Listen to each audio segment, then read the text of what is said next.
Piyush Goyal has left the Indian startup world rattled. We are focused on food delivery apps, or are we going to be happy being delivery boys and girls? But is that the destiny of India?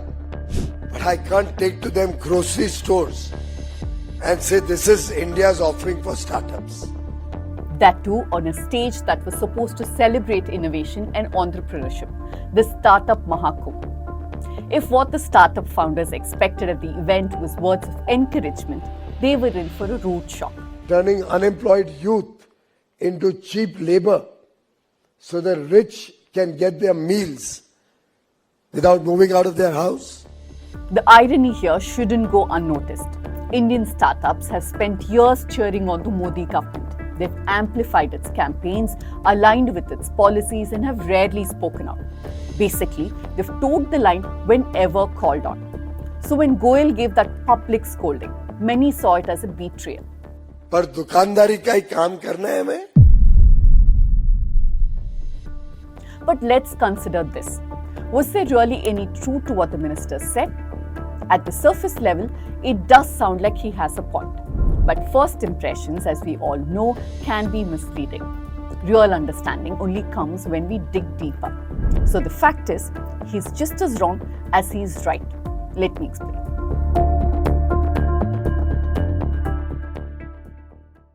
First, let's look at why the startup sector has been bending over backwards to be in the Modi government's good books.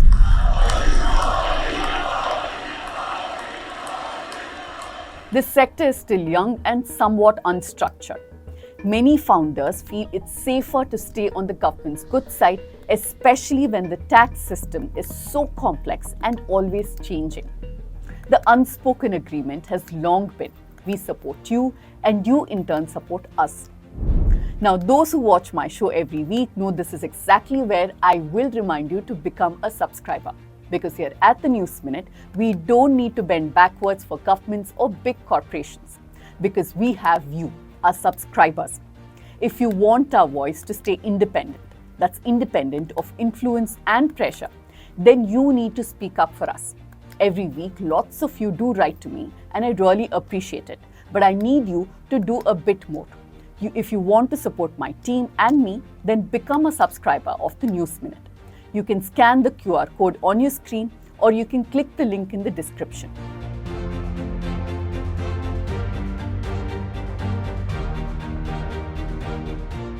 And remember, a new episode of Let Me Explain drops in every Saturday. Now back to Piyush Goyal. He did not hold back at the Startup Mahakumbh. But are we the best in the world as yet? Not yet. Should we aspire to be? Or are we going to be happy being delivery boys and girls? Let's take a moment to look at the kinds of businesses Indian startups are actually building.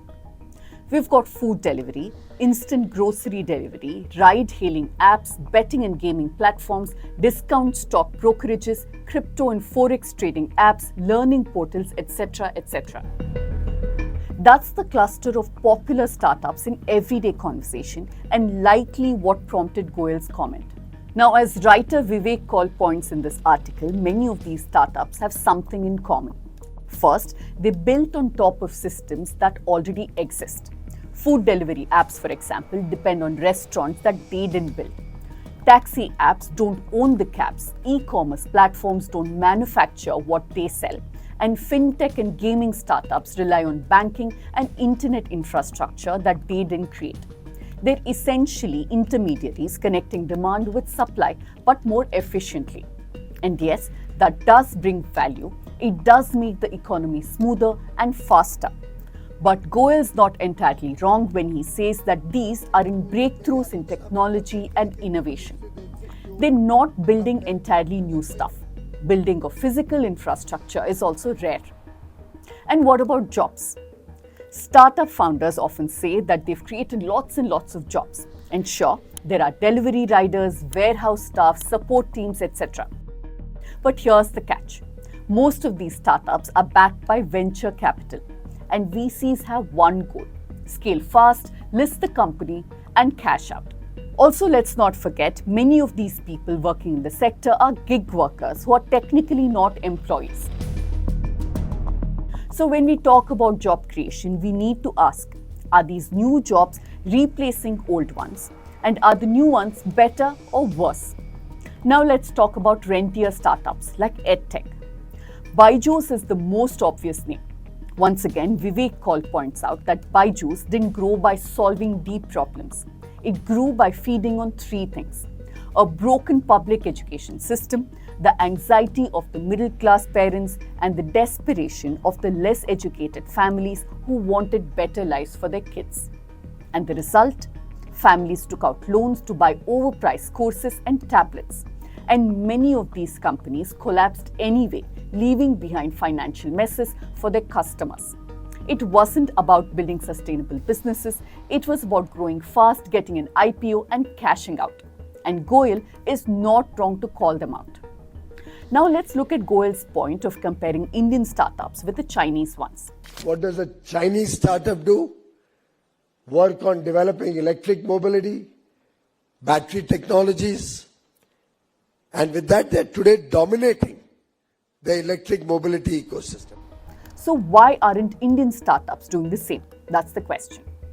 For years, China and India were seen as the two rising stars of the global startup world. Big markets, booming internet usage, and lots of venture capital flowing in. With populations of over 1.4 billion each, both countries are massive playgrounds for startups, perfect for testing and scaling before going global. But by 2024, China has pulled ahead, and by quite a margin. While India has had its share of breakout companies, many startups here are still wrestling with scale and profitability. Meanwhile, Chinese giants like Alibaba, Tencent, and ByteDance have gone global and become household names. Let's look at the social media space, for example. TikTok, built by China's ByteDance, crossed 1 billion users before it even fully cracked the Western markets. In comparison, India's homegrown ShareChat is still itching towards 400 million mark. Both countries started off with similar potential, but Chinese startups cracked the code early. They figured out how to use their massive scale, and they turned it into real global influence much faster than expected. So what gave China the edge? And this is where Piyush Goyal has to look inwards. China's startup surge was built on the back of deliberate choices, bold government policies, serious money, and a market environment designed for rapid scaling. Where Indian startups often hit a wall of red tape, China went the other way. The government there actively rolled out the red carpet for innovation. By 2023, China was pulling in a massive 40% of all global venture capital funding.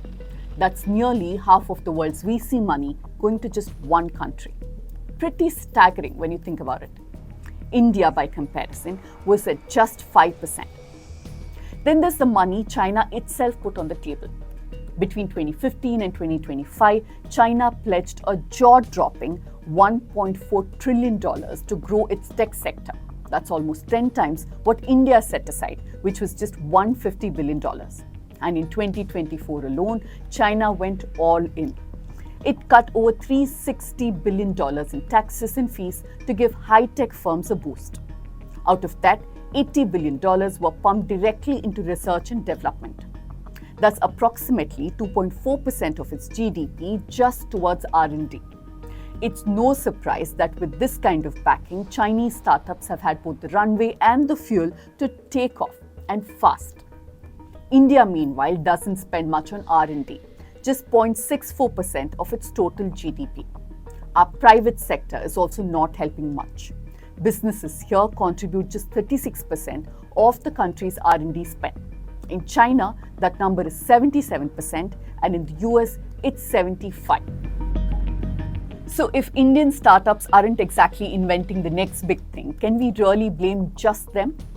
In fact, this shows how the larger businesses culture work. It's all about trading and making safe bets. People don't like taking big risks, and they focus more on finding price gaps and making quick profits. Even our IT sector, which has created massive wealth, didn't build many global products. It built its businesses by offering cheap labor, and a lot of it was just sending workers to do outsourced projects for Western companies. And when Indian entrepreneurs did try to get into future tech, like electric scooters, many of them just imported cheap parts from China and slapped on a brand. So yes, Goyal is right in some ways. We do need to do more deep tech, more original innovation. But here's where he goes wrong. Is blaming startups alone for these problems fair? Especially when his own government is hugely responsible. Our ambitions are to compete with the best in the world. With every one of them, we talk of a startup bridge. But I can't take to them grocery stores and say this is India's offering for startups. Our startups are a product of the ecosystem they operate in. One that doesn't reward long-term thinking, doesn't invest enough in science, and doesn't encourage bold risk-taking. Startups are mirrors, not outliers. They show us what our economy really values. And right now, it's still more about making a quick buck than building the future. After Goyal's tirade, some people like Zepto co-founder Adit Palicha were quick to call out the minister. Even today's AI giants like Facebook and Google were once just consumer internet startups. Palicha's main point was this: support consumer internet companies, help them grow, let them make money. Then let them reinvest that money into bigger, more ambitious tech bets. Meanwhile, a Reddit user posted an open letter to the minister. The person claims to be running a successful semiconductor startup in India. He says his company designs chips for clients in the US and EU. But despite this, dealing with the Indian ecosystem, including many agencies, has been futile. Government departments are either non-committal, dismissive, or outright hostile to pitches. He points out that the lack of concrete support, like no guarantees of contracts, bureaucratic red tape around tax breaks, exploitative middlemen, and high import costs. And all these issues make it harder to compete globally. His message to Goyal: don't lecture startups about ambition, especially when the real problem is poor governance and a system that punishes rather empowers deep tech innovation. Now, in an interview, Goyal said that those who are criticizing him are Congress proxies. We're not surprised by that. But he's wrong on that too.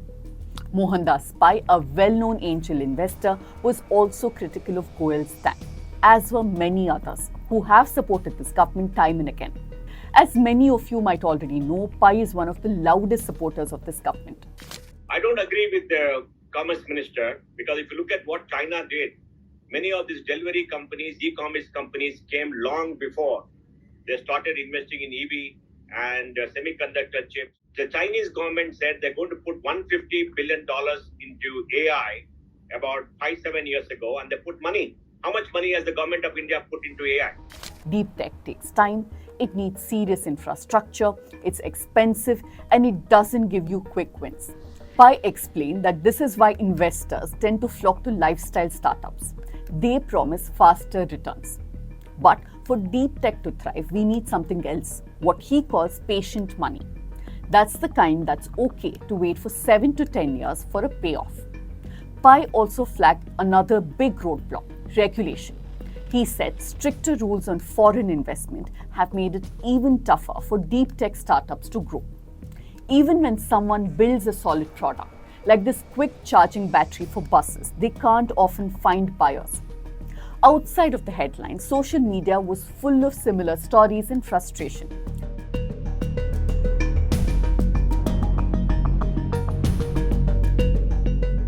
That said, it's not like the deep tech space in India is not growing.